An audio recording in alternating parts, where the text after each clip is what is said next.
ಮೋದಿಯವ್ರು ಹೋದ ಮ್ಯಾಗ ಮತ್ತವ್ರು ಬರ್ತಾರ. ಯಾರು ಬರ್ತಾರ? ಯಾರು ಭಾರತದ विरुद्ध ಕೆಲಸ ಮಾಡ್ತಾರೆ ದಮ್ सीधा जन्नत में जाने का है. हिंदुस्तान में काम नहीं है.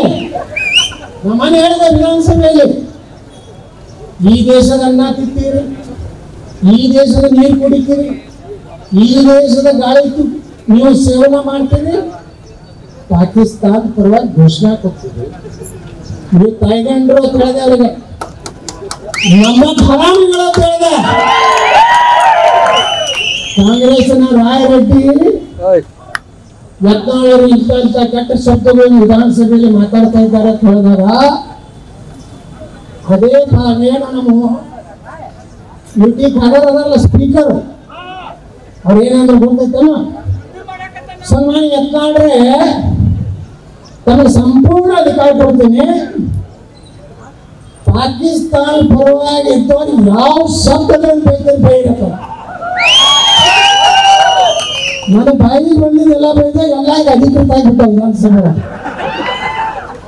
ಯುಟಿ ಖಾದರ್ ಹೇಳಿದವನು ನಮಗೆಲ್ಲ ಕಲಿಸಿದ್ದು ಬರೀ ಮೊಘಲರು, ಟಿಪ್ಪು ಸುಲ್ತಾನ, ಗಣವಂತನಾದ ಅಕ್ಬರ ಅವರು ಅಬ್ಜೆಕ್ಷನ್ ಮಾಡಿದ್ರು. ಯಾವ ವಿಷಯಕ್ಕೆ ಅದೇ ಮಾತಾಡಿಲ್ಲ. ನಾನು ಮೊಘಲರಿಂದ ಪ್ರಾರಂಭ ಮಾಡಿ ಟಿಪ್ಪು ಸುಲ್ತಾನನಿಂದ ನಿಮ್ಮ ಯುಟಿ ಖಾದರ್ ಅವರಿಗೆ ಭಾಷಣ ಮಾಡಬೇಕಾಗಿತ್ತು ಅಂತ ಹೇಳಿ, ನನಗೆ ತಗೋತೀವಿ ನಾವು ಜಾತ್ಯಾತೀತದಿನ ಅಂತ ಹೇಳಿ ಬಂಧುಗಳು, ಇವತ್ತೆಲ್ಲ ನಾವು ಗಂಭೀರವಾಗಿ ಇವತ್ತು ಈ ಚುನಾವಣೆಯನ್ನು ಎದುರಿಸಬೇಕು. ಭಾರತ ಸುರಕ್ಷಿತ ಆಗಿ ನಾವೆಲ್ಲ ಇವತ್ತೇನು ಕೇಸರಿ ಹಾಕೊಂಡಿವಲ್ಲ, ಈ ಕೇಸರಿ ಉಳಿಬೇಕಾದ್ರೆ ನರೇಂದ್ರ ಮೋದಿ ಅವರು ಬಂದ್ರೆ ಮಾತ್ರ ಸಾಧ್ಯತೆ. ಮುಂದೆ ಕೇಸರಿ ಹಾಕುವಂತ ಅವಕಾಶನು ನಮ್ಮ ಪೊಲೀಸರು, ಈ ಕಾಂಗ್ರೆಸ್ಗಳನ್ನ ಅವರು ಚೇಂಜ್ ಆಗ್ಯಾರ, ಅವರು ಹೋಗೋಣ ಕರೀತಾರೆ. ಯಾರ ಸೋಷಿಯಲ್ ಮೀಡಿಯಾದಾಗ ಸಿದ್ದರಾಮಯ್ಯ ಬೈದ್ರ ಅವರಲ್ಲಿ ಒಬ್ರು ಕನಕ್ಪುರ್ನ ಬಂಡಿ ಮನೆ ಹೇಳ್ತಾರ 15 ಲಕ್ಷ ಎಲ್ಲೂ ಹೋಯ್ತು. ನಾ ಹೇಳಿದೆ ನಿಮ್ದೆಲ್ಲ ಆಸ್ತಿ ಮಾಡಿದ್ರ ಕರ್ನಾಟಕದವ್ರಿಗೆಲ್ಲ 15 ಲಕ್ಷ. ಆ ಖರ್ಗೆ ಅಂತಂದ್ರಲ್ಲಿ ಒಬ್ರು ಅವರು ಹೇಳ್ತಾರೆ ನರೇಂದ್ರ ಮೋದಿ ಅವರು ಬಂದ ಮ್ಯಾಗ 15 ಲಕ್ಷ ಕೊಡ್ಲಿಲ್ಲ.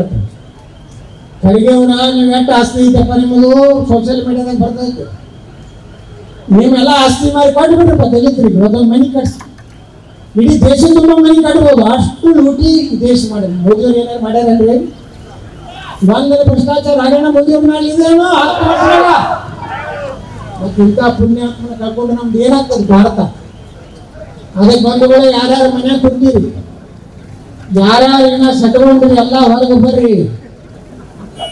ಆಗಿದ್ದಾಯ್ತು, ಈಗ ಮೋದಿಯವರು ಟಿಕೆಟ್ ಕೊಟ್ಟಾರ, ಹೊರಗೆ ಬಂದು ಕೇಸರಿ ಹಾಕೊಂಡು ಪ್ರತಿ ಸಲ ಉತ್ತರ ಕನ್ನಡದ ಹೆಂಗ್ ಎಲೆಕ್ಷನ್ ಆಗ್ತಿತ್ತು